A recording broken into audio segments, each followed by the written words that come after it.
Chapter 9. Mrs. Plum lends a hand. It was a warm May afternoon. The school fete was in full swing. The grand total is now £100.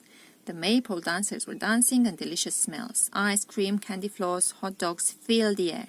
The grand total is now £200. Mums and dads were working hard. The infants were rushing around in their fancy dress costumes.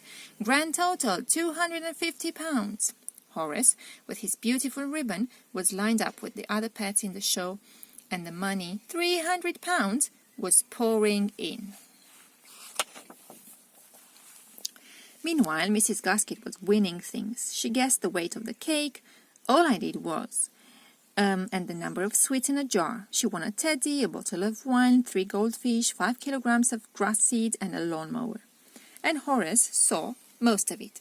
He purred with pride. "I know her," he told the guinea pig. Oh, yes. The guinea pig was not interested in Mrs. Gaskett. He had other worries. "Do I look stupid in this bow?" "No," said Horace, "not really." The guinea pig scowled. Bet I do." But of course, what you will be wanting to know, what about Mrs. Plum? Well, Mrs. Plum was here, there and everywhere. She helped with the refreshments, she helped with the fancy dress, she helped with the coconut shy. The children, Gus and Gloria, Tracy, Billy and the others, followed Mrs. Plum and watched her like hawks. But the crowds were so big, the noise so loud, the delicious smells so delicious, that the children didn't always see what she was up to. Meanwhile, Mr. Black, £1,200, was looking happier. £1,300, and happier. £1,500, and happier. £1,750. Horace's new friend was looking happier too. He had just won a rosette. "So, what's your name then?" he asked. "Horace," said Horace. "Fancy that, mine's Morris." "Horace and Morris." "Yeah," said Horace. "All we need is a Boris." "Or a Doris," said Morris. "Or a Porris," said Horace. "Porris? There's no such name." "Yes, there is," said Horace. "No, there isn't." Now, Mrs. Gaskett and the other mothers were lining up. £1,900 for the egg and spoon race. £1,999.99. Mr. Black jumped on his chair. "We've made it!" Shh, he yelled. "Grand total, £2,000. Hooray! Hooray! The crowd cheered and cheered again, and the egg and spoon race began. It was a tremendous contest. First Mrs. Turpin was in the lead, then she dropped her egg. Then Mrs. Appledrop was in the lead, and she dropped her egg. Then Mrs. Gaskett was in the lead, and... Meanwhile, all eyes except 2 were on the race. The children were watching and yelling. Horace was watching and purring with pride. Even Mr. Black on his chair was watching. All of a sudden, Mr. Black looked down at the table and was not happy anymore. The cash box, the £2,000, even Mr. Black's favorite pencil, which his dear old mother gave him, had disappeared. Chapter 10. Now, of course, there was uproar at the school fete. Everyone was yelling and rushing around. Well, nearly everyone. Meanwhile, the egg and spoon race was still in progress. Mrs. Gaskett got up to speed, while her egg luckily stayed on its spoon. She ran like the wind, broke the tape, won the race, and oh no, collided with a short, white lady, silvery hair, big smile, suitcase on wheels, and knocked her flying.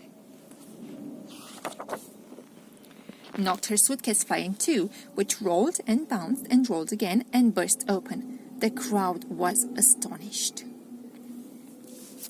"My football boots, my umbrella, are £2,000!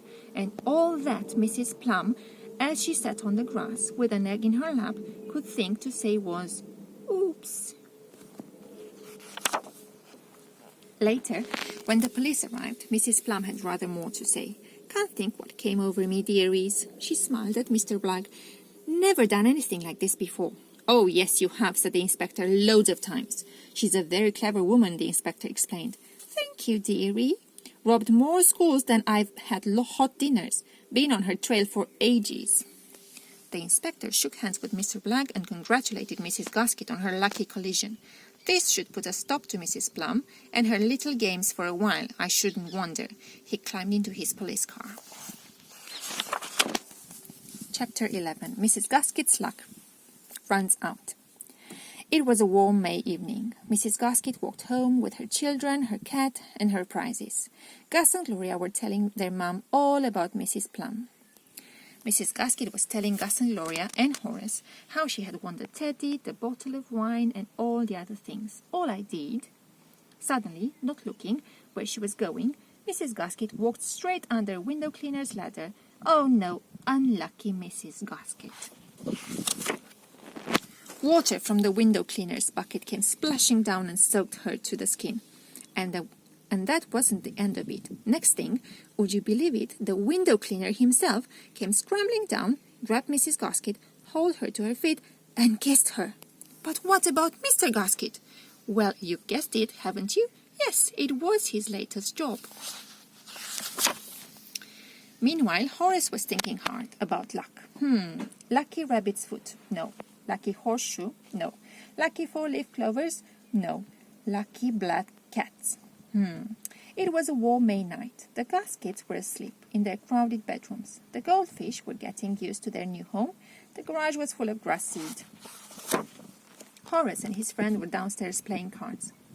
It's you, said Horace. What is, said his friend. Snap. I win. That's it. You always win, said Horace.